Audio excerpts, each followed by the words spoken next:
Majestic dog hopes you having great day. Serious, people that do autopsies. What's the weirdest thing that you have found that didn't have anything to do with the person's death? An 88-year-old grandma died of carbon monoxide poisoning.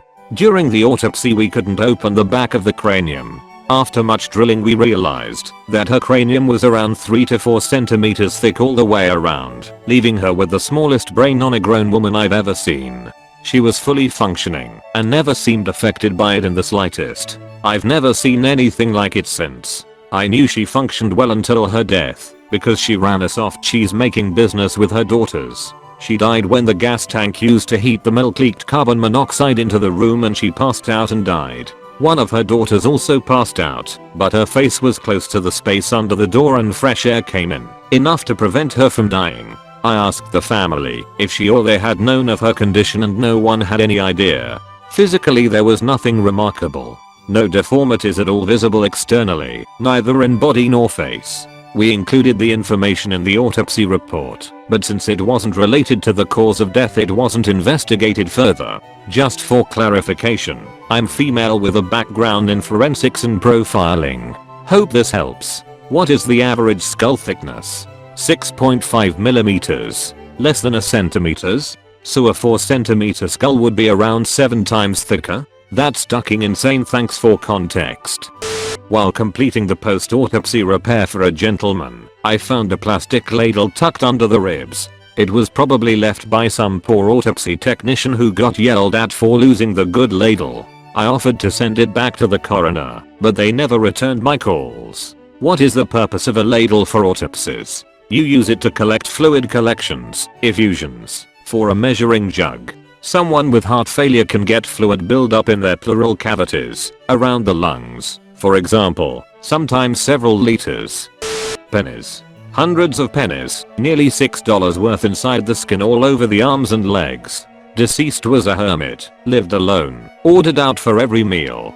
Apparently he'd been surgically implanting pennies in his skin for years. No ducking clue why. I'm no expert, but wouldn't that cause an infection? Or wouldn't the body try to expel them after a while? I'm so intrigued. Assuming US or Canadian pennies, they're copper plated, and copper has pretty potent antimicrobial properties.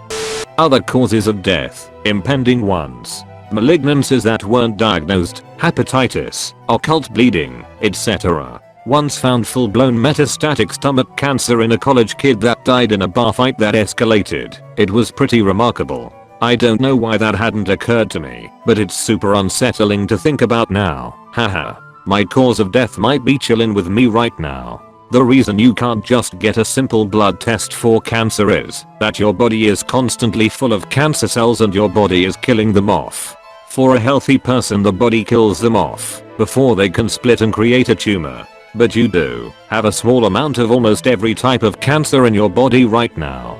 I once asked an immunologist friend of mine why our bodies aren't great at fighting off cancer. He looked at me, incredibly offended on behalf of T cells everywhere, and sputtered, "They are. We just live too long." Elderly pensioner died alone in his home. Not suspicious at all. Small mobile phone, flip phone, found in his rectum. No explanation ever determined. Maybe he called it with a separate phone, so it would vibrate. How would he charge it once the battery dies? I was volunteering at the coroner's office and the doc pulled a very large intact avocado pit out of a man's stomach. We all kind of looked at it and went, huh. Cause of death was a heart attack. Oh man. Okay, one time we had an autopsy on a guy who had died abroad whilst on holiday. He'd already had an autopsy in his country of death. He needed another autopsy in his home country before his death could be registered, so that was our job. He had been embalmed and repatriated to us. Obviously by the time we received his body, his brain had already been removed and dissected, and the skull sutured closed. My colleague reopened the skull as we weren't sure of autopsy procedures in the country of death. The skull cavity was stuffed with underpants. Edit. The weirdest bit, which I should have mentioned in my original post, was that the body arrived with a bag of the guy's belongings, including his own underpants. Wow, I've got a lot of stories for this one. We once had a homeless dude who overdosed on opiates. This comes in a lot. During the external exam, we removed his pants and they were just full of bacon. Like, at least 40 packs of bacon. Turns out he had shoplifted a ton of it, then shot up in some rundown house and died with it all in his pants. It was pretty shocking. We also had a guy who took a bullet to the back of his head, execution style, and after the x-rays determined the bullet was not in his head anymore. We couldn't find the exit wound anywhere. Once we took out the brain, we discovered it exited perfectly out of one of his nostrils, leaving no trace of an external exit wound. My anatomy/physiology teacher in high school worked in a coroner's office before she became a teacher.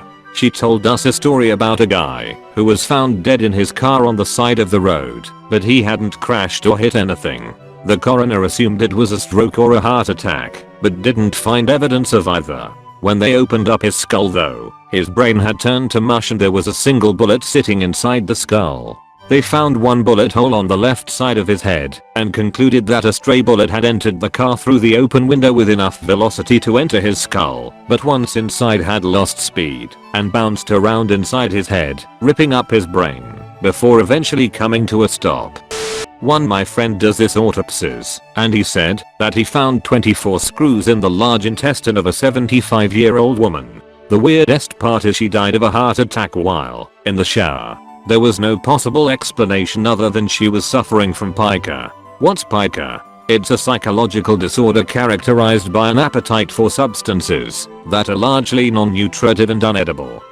A professor was explaining to us the brain's ability to compensate and said there was a case, I believe the person had died of old age, of someone missing an entire hemisphere of the brain. In its place was one big tumor. There were no signs of symptoms of this throughout the patient's lifetime. I work in neurosurgery and most often these patients with huge enormous brain tumors have no major symptoms. Usually the most is headache, or every so often we get vision changes as a symptom. But for example, we had a girl fall and get a concussion, so they did imaging and found a mass over a large region of her brain. Had she not had that accident, she may have not found the tumor until much later. Another time we had a patient who only found out about a large tumor after a routine eye exam. Another patient had imaging done after a minor car accident and found a large tumor. I always have these deep existential thoughts during or after these types of cases. Aneurysms too.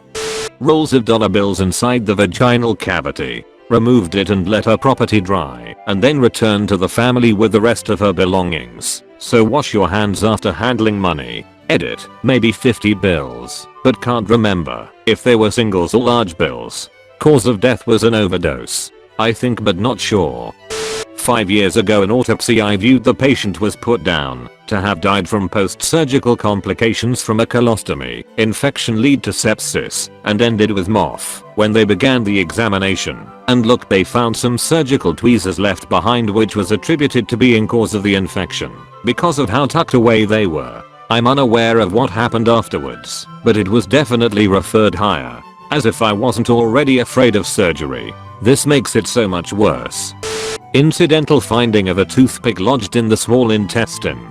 Wonder how much pain that person felt. My dad accidentally swallowed a toothpick that hadn't properly been removed from his food, and it poked a hole in the lining of his stomach. He had awful stomach pain for months. Doctors thought it was stomach cancer until they finally discovered it. Spoke with a pathologist at a conference. During her training at the medical examiner's office, they were doing an autopsy on a body that was found by a river. They did a CT and something looked funny about his gut. When they opened him up, his stomach moved. It was a snake that had burrowed inside his body. It struck and bit one of the techs before they realized what was going on. UK gang member's mother died of a heart attack during a home invasion. Aggravated burglary. 87 years old. Gang had burst in looking for drugs and money. No signs of assault, but the circumstances required a full examination to be sure nothing suspicious had occurred. During the post-mortem 2 ounces of smack found in her anus. I was an assistant back in the day, and once a man who died in drive-by was brought, and when examined we found that he had coke in his ass. Just realized you were not referring to the drink. Nice. I worked as a pathology assistant. My boss once found a 6-inch builder's nail in a chap's thigh. He'd died on site after an accident, but the nail was all healed over, even where it had nicked the bone, so it must have been there a few years. My forensic medicine lectures took place in the department's Museum of Oddities. There are plenty of interesting items on display, but one particularly strange display caught my eye. It was an unlabeled cardboard box with 20 inch-thin metal bars 10 centimeters, around 4 inches, long. One of the pathologists explained that the random pieces of metal were actually spoon handles which were found in a young woman's stomach. The remaining portion of the spoons was melted away by stomach acid. The woman was a patient in a psychiatric hospital in the 50s/60s and evidently had a tendency to swallow spoons, but her unusual diet had nothing to do with her cause of death. Can't exactly remember what it was. On a more humorous note, the museum also features a variety of strange tattoos. My favorite was a tattoo on the left upper thigh of a soldier which read, Neferd Ammon, that is ladies only.